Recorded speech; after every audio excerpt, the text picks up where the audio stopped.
I No, think that's bullshit. That's him I pushing think that it they to looking for a hopefully real pass when he gets answer. in there. It's gonna be the same ass bill. Did you tell her to get away from me? She's crazy. Say,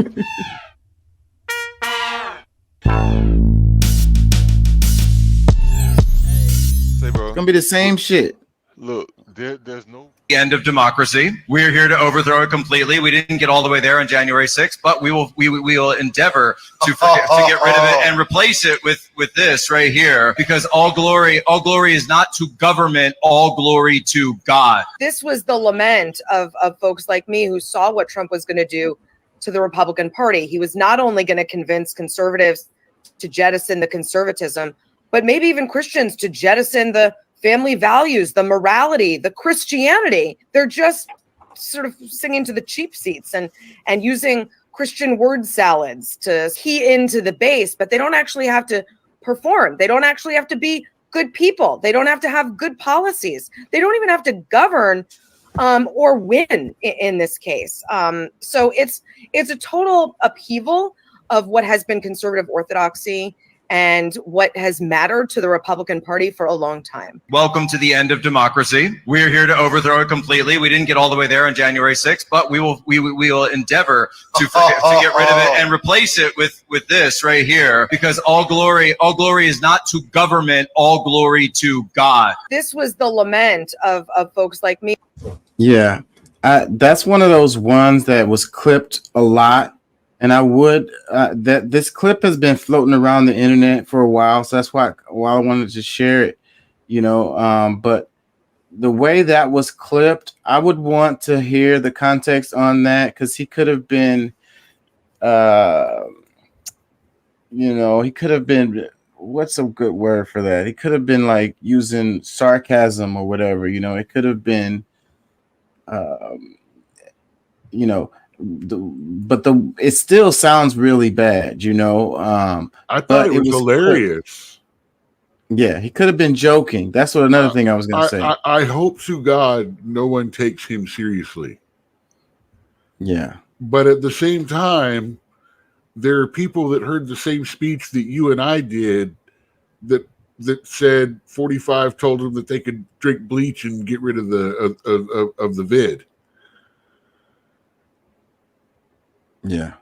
So now after that, and don't forget all the people talking about how when 45 said coyotes were moving people all across the border, how many people were like putting memes of pictures of babies on actual coyote pictures going, this guy doesn't know anything he's talking about.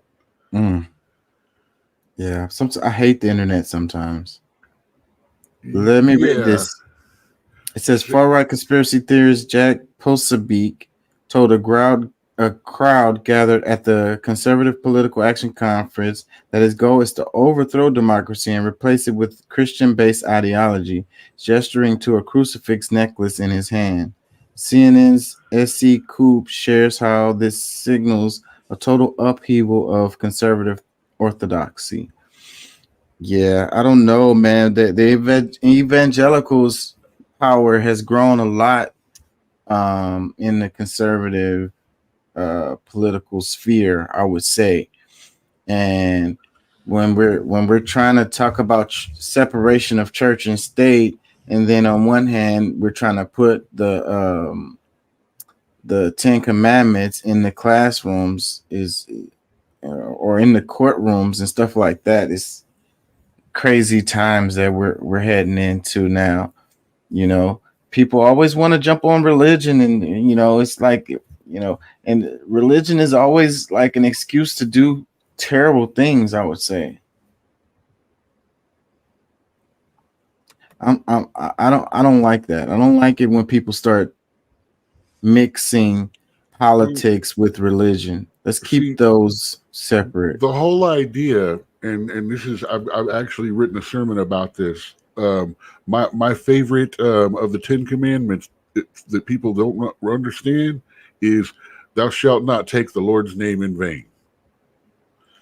They're not talking about stubbing your toe and saying, God damn it, stuff like that. They're talking about using God's name to publish and produce an earthly agenda. Because if it is an earthly agenda that they are pushing, something that the people should do and stuff like that, then that commandment is not coming from God. Mhm. You are using God's name in vain to promote your personal beliefs and agenda, even if Mhm. it is your belief in God and the Bible. That is taking God's name in vain. Taking God's name in vain is saying, send your money to the Lord. Here's my address. Yeah. You know, that's a church that doesn't at the end of the year have no money in its bank account and has to start from scratch again because they made sure every penny that was not needed for upkeep that year went to good works.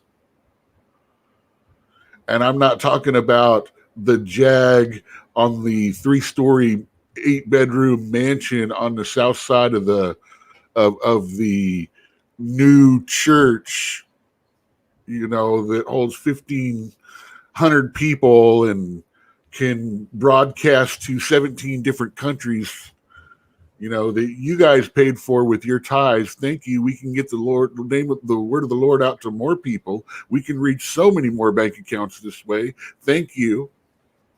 Mhm.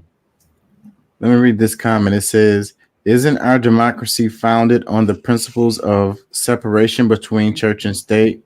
I agree there is nothing Christian about their current platform, espousing control, divisiveness, and hate.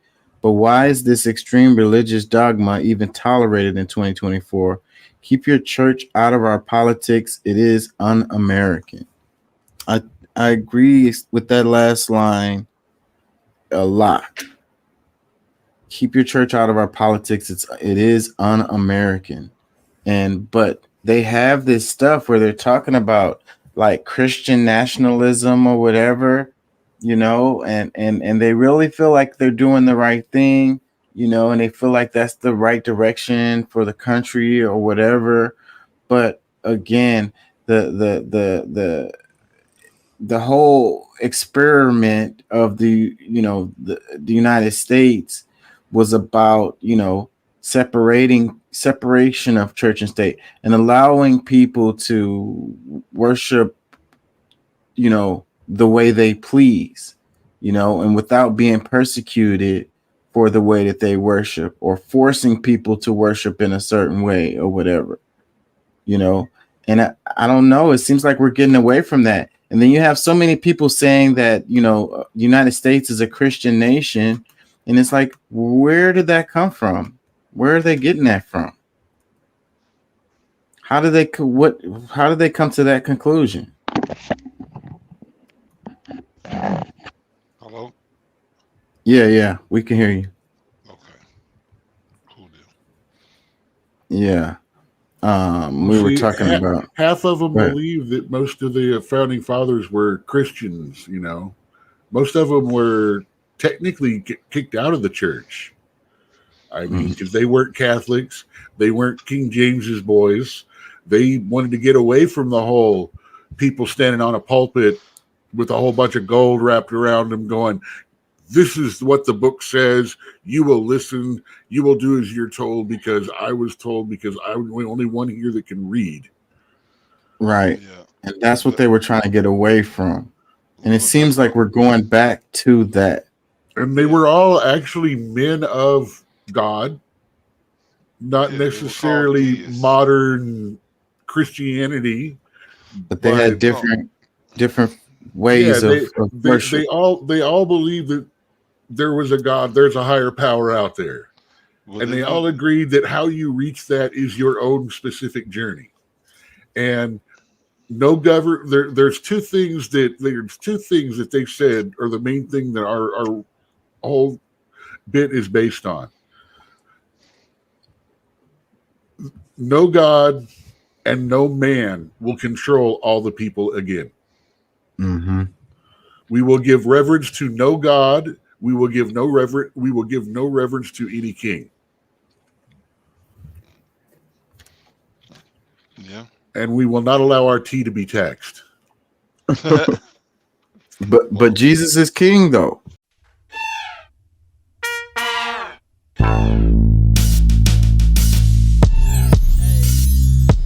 and it says, let's play this.